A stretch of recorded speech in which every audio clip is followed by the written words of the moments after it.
Hey there YouTube, this is David of Clark Family Orchards, and today I thought, since it's been a really long time since I've made a video, I thought why not show you guys what's going on around, the fruit farm and things like that. So it's for you guys, but it's also actually sort of I'm going to say it's going to be it's a visual moment in time for me to look back on, going forward. So let's get started over here. Okay, so it's mid-March right now, so the mangoes are setting fruit. This one right here is cotton candy. You'll see some small fruit all over. I don't really want to spend too much time looking at each individual fruit or anything, but cotton candy is kind of far away from the other trees, so I feel like it's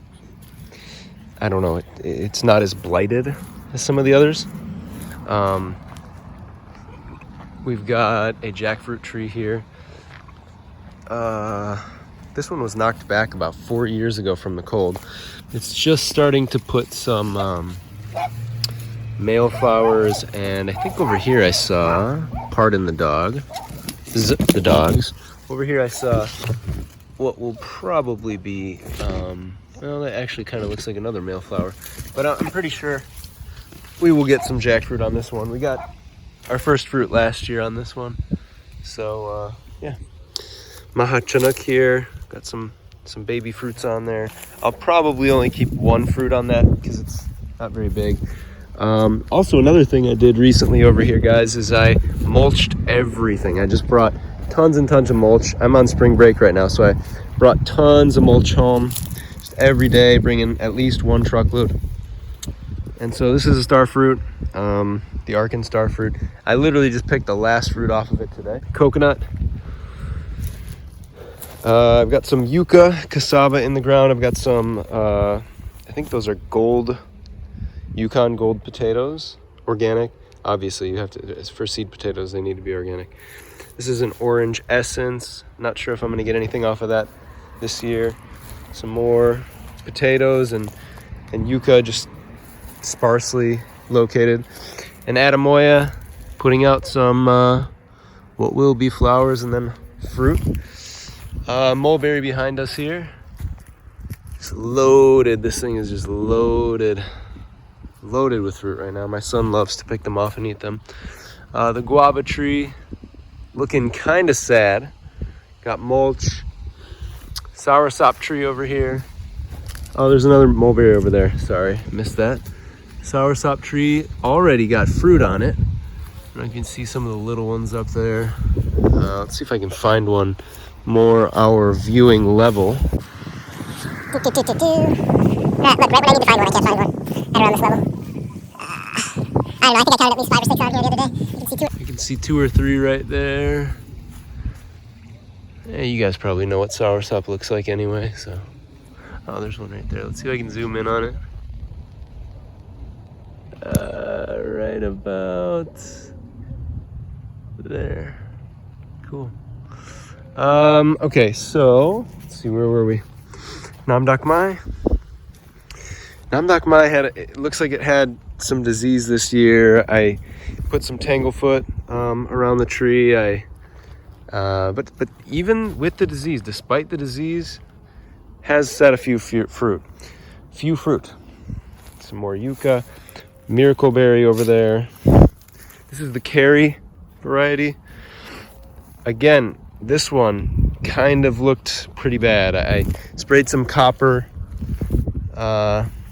fungicide, and it looks a little bit better. Mulched it, been watering a little bit. Some sugarcane here. Backside of the soursop. Second jackfruit. This one's also putting out male flowers right now, and probably gonna get some fruit on this one again. I'm gonna probably hand pollinate as well. Some bananas. This is a Malika that just kind of looks sad. I'll probably pick these small fruit off. It's way too pithy to leave the fruit on there. Some pineapples here. We got one coming in. This one hasn't shown yet. Let's see. Got a sapodilla here. This is the, oh my gosh, I don't even remember what variety. One is the Mulch, I think this is the Mulch, and the other one is the Hasya variety. This is a cotton candy mango that I grafted. Orange sherbet here, not looking too great. Probably most of the fruit is going to be falling off and things like that. This one just was very diseased. I sprayed this one with copper as well, and I think I did it at the wrong time because a lot of the fruit looks like it's been like bleached. Some more yucca down there. This one is a Valencia Pride that I grafted mango. Just a papaya back there. This one is a Duncan Mango. I'll maybe keep one fruit on that one. This one is a Tice Mulberry that actually a customer of mine gave me, which was pretty cool. Dwarf Hawaiian mango. Too small for fruit. This is a Loquat that my friend James gave me a few years back. Can't wait for the fruit on that one. Some more yucca. This is the Ugly Betty variety of mango. I think they call it Ugly Betty because the fruit does kind of look kind of like oblong and just strange looking. Good size, but got a lot of male flowers, and also just this one kind of looks like it's got pretty good disease on it. So I did some tanglefoot, and I also sprayed with copper. And I've been doing like soapy water and also neem oil sprays and every week or so. So we'll see what happens. This is a Glen. Got some good amount of fruit set on this one. I want to say something like 20 or 25 small fruit. I'm not sure if, it's not going to be able to handle all of that. I'll probably keep like 5 or 6 on that one. This is the coveted lemon zest. Very, very small fruit. Looks like we've got some disease on this as well. I'll try to let a few stay on, but I actually had pruned this one way back as of, I don't know, maybe 6 months ago or something. And I didn't think this was gonna fruit at all or anything, but put some tanglefoot on the base or on the trunk. We'll see what happens with that. Got Hamlin orange here. Just finished its flower stage, and it's pushing out some baby fruit here. We will see how well it does this year. This one keeps doing better and better every year. Get some dead wood on here, and we'll see what happens with this. This is a mulberry I cut way back. This mulberry was probably as big as this soursop, and I just cut it all the way back, and now she just doesn't want to die. So you can actually see I girdled it and everything, and just coming back to life. This is a M4 mango. This is one of my favorite varieties. Got some decent looking fruit on there. We'll see. This is a really small tree. I might keep one fruit on there. Coming back over to stuff we've already seen. Pineapples. Here's the other sapodilla. This is the Hasya variety. Looks like it's dropping some leaves. I think I probably need to water this one a little more. It's dropping, it looks like it's yellowing leaves at the same time that it's pushing out new growth. So I'm not too familiar with sapodilla. I did it's also got some, looks like it's blossoming. I put some more mulch around it. I've been watering it. I also did with almost everything. I did do not a foliar spray, but a soil drench of gosh, I'll show you what it is in a minute. It's like it's got like, it says it had like 400 beneficial microbial, I don't know, something like that, but we'll see. Got a Mysore here. Mysore bananas, buttercream mangoes. This one was super diseased before I started spraying it. I might leave one fruit on that. This one is the 015. Also looked pretty diseased before I started spraying it. I Took off all the blooms, and we'll hope that the blooms will not come back. Some small bananas here. This is a sweet tart mango. I have high hopes for this one. I really like sweet tart. But yeah, this one didn't have mulch around it for the longest time, and it just was, I felt like I needed to give it some cover. So over here we have a canistel, or a yellow sapote. This one is the Odo variety. I always forget what variety it is. Let me see if I can find a lubber or two to show you guys. But this is like the season for the nymph lubbers to be coming out. So the black small ones, they eventually turn into those, change into those bright yellow, huge grasshoppers that just take over and just start eating. And this is kind of what they do. They, along with the Sri Lankan weevil, can decimate some fruit trees. So I mean, all I really do is come out here, and when I see them, I just take them off and kill them. So, oh, this is a longan, by the way. This is that seed longan that I had from a long time ago. No fruit yet. I think this is like the 5th year. This is a Super Julie. Super Julie. This one also looked pretty infected and diseased, and I just sprayed it, and we'll see what happens with that. Hopefully the new growth comes out clean. Got some ginger over there, some aloe, some chaya, it looks like. This is a Lil Gem. I did not expect to even have this flower or go to fruit or anything, but we've already got some fruit on there. I'm probably gonna, this one is like the youngest tree I have. I'm gonna eventually just pluck off all the fruit, if any come on, and just you know, wait till next year, because this one is way too small. This is Fruit Punch mango, one of my favorite varieties, if not my favorite. This one actually probably has about 20, I don't know. I estimated I'm gonna get between 20 and 30 fruit on this one this year. But it has been dropping a few. Okay, if you see the small mangoes turn really bright yellow on one side, you're probably gonna lose it. You're gonna lose that fruit. So yeah, can't wait. These guys are super tasty. Right behind here, you got the Valencia Pride. This one is, I think this one is going to surprise me with how much fruit it actually sets. I think I might have probably over 100 mango already set on here that are going to make it and last. I mean, there might be way more than that, but a lot of them will fall off, you know. But I'm going to guess I'll get probably between 50 and 100 this year on this one. This one was also super diseased before I started spraying with copper. And I'm starting to see some improvement, to be honest. I'm looking up in that upper level there of the new growth, and I don't really see what appeared to be like any black bacterial spot. So that's something you really got to make sure you pay attention to with mangoes. Like, just get rid of it. You know, if you see it, discard the leaves and make sure you start spraying. And some of the interior leaves that the sun never reaches are some of the ones that will spread disease.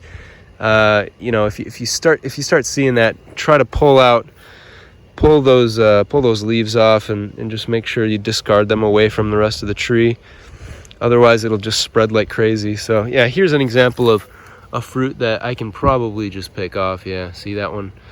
When it starts to turn bright yellow, and you'd also, just in case this might have some disease on it, I'm going to throw it kind of to an extremity or to the border of the property. I don't really want if it is diseased fruit, I don't want it to be sitting under the tree rotting and creating more disease for the tree. So same thing with the leaves. If you see black bacterial spot, or you see some disease, what looks like disease on the trees, and you see it fall to around the base of the trunk, you want to get that up and get it out of there. Here is a PPK, or a lemon meringue. This one looks to be the fruit appear to be heavily diseased. I did spray 2 weeks in a row. We'll see what happens. I'm not really expecting more than 1 or 2 fruit from this guy. So unfortunate, but yeah, you can sort of see some of the black bacterial spot on this leaf here. Don't really want to be touching it and then touch other things, but I'm kind of crossing my fingers on this because this is one of my favorite varieties. Over here we got a really small orange sherbet. I think I have like 1 fruit on here that looks pretty promising, this one right here. But we'll see. We'll see what happens. Sorry, I also wanted to show you the Barbados Cherry. Barbados Cherry here. It's just like loaded right now with flowers and small green fruit. The Jaburicaba, it's not doing much. I mean, it's just, I feel like it's just surviving, but they just take a long time. Katuk, I cut way back. Starting to come back a little bit. I probably need to water it. And then let's see, some chaya here, and then another banana or 2. So I was gonna say, you know, 2019, August 2019, I had my son, and that he took and does still take up a lot of time. Between my wife and I, like, raising him full time, he doesn't go to daycare or anything like that, and we want to keep it that way. But you know, he takes up a lot of time, and so I kind of neglected a lot of the plants in 2020, helping my wife as much as possible with our son. And so I feel like the black spot disease, the anthracnose, probably took off during that time, and I really, you know, my lack of knowledge about it, and also just my lackadaisical approach to, just, you know, put some mulch under the tree, it'll do its thing, kind of allowed the diseases, and also, yeah, the diseases just to run rampant. So I'm starting to pay much more attention to the finer details and things, and yeah, we're at the beginning stages of construction of our new house. We're gonna be moving to the Cape, right, you know, 6-7 minutes down the road. Actually, we're gonna try to keep this place too. I know a couple people have already asked me if we're gonna sell this place. We may, but I think the idea is to keep the farm and probably demolish the home, and you know, maybe 5 years out. It really depends on how much work it's going to take for me, because we're gonna have a 3/4 acres for the new place, and I want to turn that into something very similar to this, like another fruit forest. And I just know that this place and that place are going to become too much for me at one point. So there is the possibility of us selling this place, you know, 5-6 years down the road. I really wouldn't. I would like to keep it forever, but we'll see what happens. I just want to thank you guys for watching, liking, subscribing, commenting, all that stuff.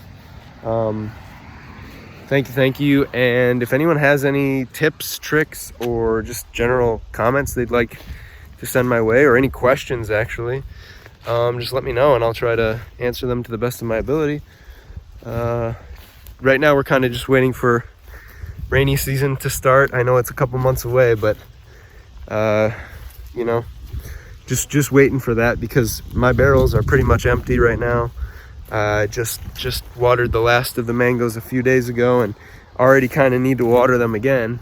It doesn't look like we're gonna have rain, you know, very, very much rainfall and for the next week or so. So I'm trying to ration, but I'm also trying to make sure that the mangoes get what they need, and the other trees. And one way to do that is to really help with one way to help them is to really provide the mulch, because, you know, I've said it many times before, a lot of people know this already, but you want to provide mulch for nutrition, a barrier for the sun. You know, the sun can't dry out the ground around.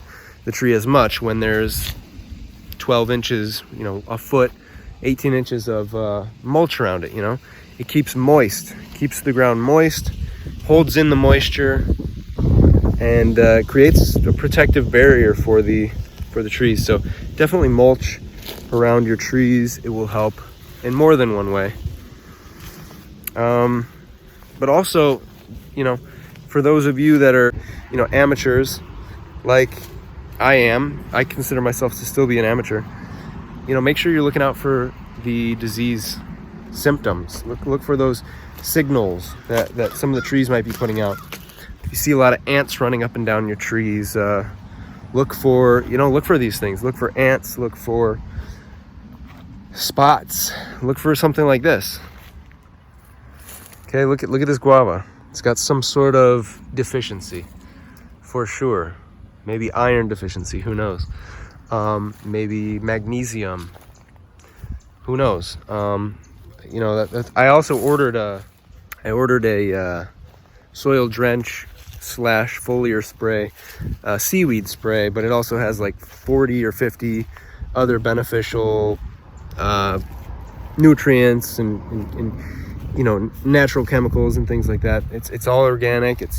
I found it on Amazon. I think it was like $30. So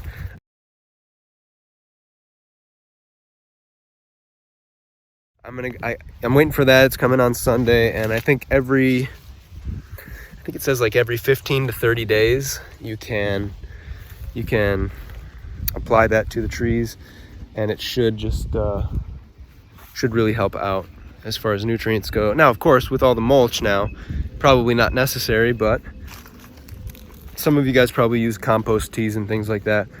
But this is kind of, for me, it's a cheap way to take this concentrated fertilizer, natural fertilizer in a sense, dilute it, and just make 40 gallons worth. Not at one time, obviously, but you know. Or yeah, I guess if I had a container, I could. Anyway, this video is getting way too long, so I just wanted to give you guys an update, and I will talk to you guys later. Thanks for watching. Take care. Bye-bye.